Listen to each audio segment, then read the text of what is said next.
এ বিষয়ে একটাই কথা বলবো, দেখুন এটা বাংলা, এটা কিন্তু বিজেপি শাসিত কোনো রাজ্য নয়। বাংলার প্রত্যেকটি মানুষের মাননীয় মুখ্যমন্ত্রী মাননীয় মমতা বন্দ্যোপাধ্যায় এবং সর্বভারতীয় তৃণমূল কংগ্রেস দলের সাধারণ সম্পাদক অভিষেক বন্দ্যোপাধ্যায় নির্দেশে বাংলায় জাতি ধর্ম মতামত নির্বিশেষে প্রত্যেকটি মানুষের বসবাস করার অধিকার বাংলায় আছে। প্রত্যেকটি মানুষের বাক স্বাধীনতা বাংলায় আছে।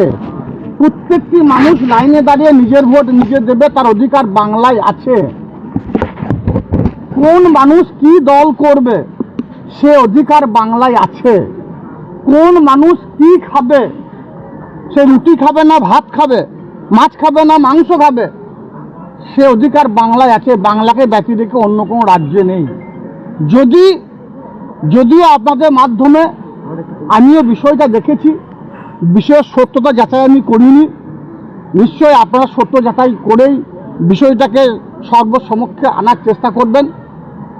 এখনো পর্যন্ত আমি যেটুকু খবর নিয়েছি কোনো অভিযোগ জমা পড়েনি। আর যদি আমার দলের কোনো কর্মী হয়ে থাকে আর এই ধরনের কাজ করে থাকে সেটা বাঞ্ছনীয় নয়। দলগতভাবে তার বিরুদ্ধে ব্যবস্থা নেব এবং পুলিশ প্রশাসনকেও বলবো যদি অভিযোগ জমা পড়ে তার বিরুদ্ধে দৃষ্টান্তমূলক সাজা হওয়ার দরকার আছে। কারণ আমরা উত্তরপ্রদেশ চাই না, আমরা ইউপি চাই না, আমরা বাংলায় বসবাস করি মাননীয় মুখ্যমন্ত্রী মাননীয় মমতা বন্দ্যোপাধ্যায়ের রাজ্যে, যিনি উন্নয়নের মাধ্যমে এই বাংলায় হিন্দু মুসলমান শিখ খ্রিস্টান সমস্ত সম্প্রদায়ের মানুষকে এক ছাতার তলায় নিয়ে এসেছেন। যিনি জন্ম থেকে মৃত্যু প্রত্যেকটি ক্ষেত্রে বাংলায় অভাবনীয় পরিবর্তন ঘটিয়েছেন। আমরা জাতপাত নিয়ে রাজনীতি করি না, ধর্ম নিয়ে রাজনীতি করি না, মানুষের মধ্যে বিভেদ সৃষ্টি করি না।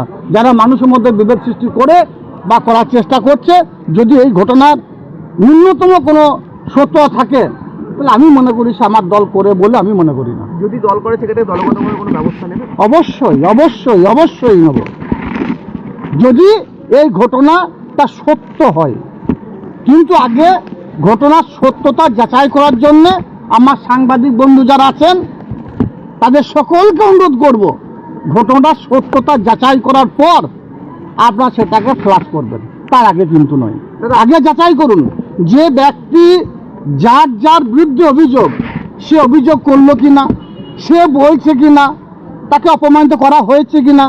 এটা এআই এর যুগ, সোশ্যাল মিডিয়ায় ভাইরাল এআই এর যুগ। কখনো আমাকে বাঘের কান্দে চাপানো হচ্ছে, কখনো সিংহের উপর চাপানো হচ্ছে। তা আমি কি সিংহের উপর চেপেছি? জবাবটা আপনারা দেবেন। তো সে তার সঙ্গে কথা বলছে কিনা, আদৌ সেই ব্যক্তি কিনা অন্য কোনো ব্যক্তিকে চাপানো হয়েছে, নাকি হিন্দু মুসলমানের মধ্যে বিভাজন সৃষ্টি করা হয়েছে। আপনাদেরকে বিষয়টা যাচাই করার জন্য আমি রিকোয়েস্ট করছি সকল সাংবাদিক বন্ধুদের। কারণ আবার বলছি, গণতন্ত্রের চতুর্থ স্তম্ভ হচ্ছে সংবাদ মাধ্যম। আপনাদেরকে ব্যক্তি রাখে গণতন্ত্র চলতে পারে না। গ্রাম থেকে গ্রামান্তরে, শহর থেকে শহরতলিতে আসল সত্য উদ্ঘাটিত করা হচ্ছে আপনাদের আসল উদ্দেশ্য, আসল কাজ। তাই আপনারা নিশ্চয়ই আসল সত্য উদ্ঘাটিত করে জনসমক্ষে সেটাকে পেশ করবেন, এটাই আমার আপনাদের সকলের কাছে অনুরোধ। দেখলেন বীরভূম জেলার জেলা পরিষদের সভাধিপতি কাজল শেখ বড় বড় জ্ঞান দিচ্ছেন, বড় বড় বাতেলা দিচ্ছেন যে এই বাংলায় হিন্দু মুসলিম সবাই একসাথে থাকে, এখানে গণতন্ত্র আছে, বাক স্বাধীনতা আছে, যার যেটা ভালো লাগে সে সেটা বলতে পারে, করতে পারে। তার কেমন করতে পারে, কেমন বলতে পারে তার প্রমাণ চলুন আমরা একবার দেখে নেব। আমি জীবনে আর কিছু করবো না। নাকি আরএসএস পার্টি করবো না? আরএসএস আনবে, আরএসএস পার্টি করবো।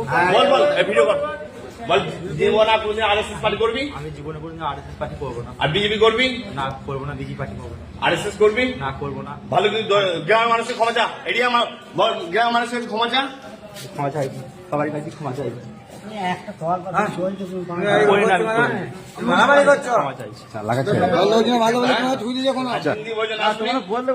এই আজকের মতো ছেড়ে দিলাম। এরপর তুলি ওদের হাতে দিয়ে দেবো, ছিঁড়ে গেলে তুমি। তুলি ওদের হাতে দিয়ে দেবো, তুমি ছিঁড়ে গেলে। হাজার হাজার মানুষ তুমি আমাদেরই ছেলে, তুমি এরকম এই মানুষগুলাকে নিয়ে এরকম করবে কেন? হ্যাঁ, এদিকে ছিঁড়ে দেবো, ছিঁড়ে গেলে।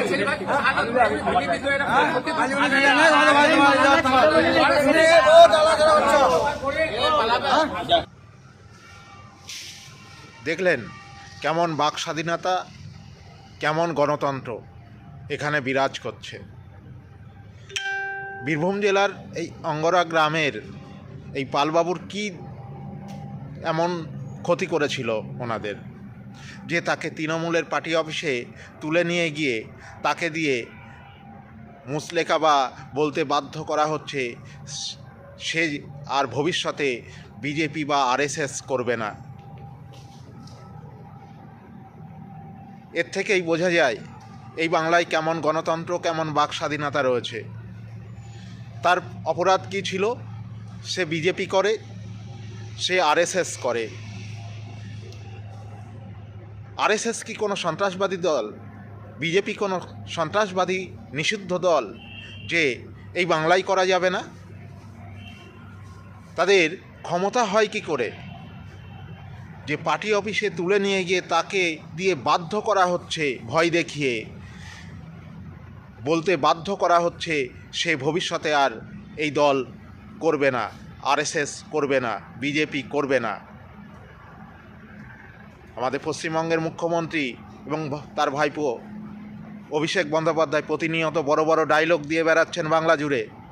এদিকে চলছে গণতন্ত্র হত্যা, গণতন্ত্র নামে সংবিধানকে, আইনকে বুড়ো আঙুল দেখানো, দেখিয়ে দলতন্ত্র কায়েম করা এবং মানুষের বাকস্বাধীনতা এবং গণতন্ত্রকে হরণ করা। বীরভূম জেলা তার জ্বলন্ত প্রমাণ। আপনাদের মতামত লাইক এবং কমেন্টের মাধ্যমে তুলে ধরবেন এবং চ্যানেলটি ভালো লাগলে সাবস্ক্রাইব করে পাশে থাকবেন। জয় হিন্দ, বন্দে মাতরম, ভারত মাতার জয়।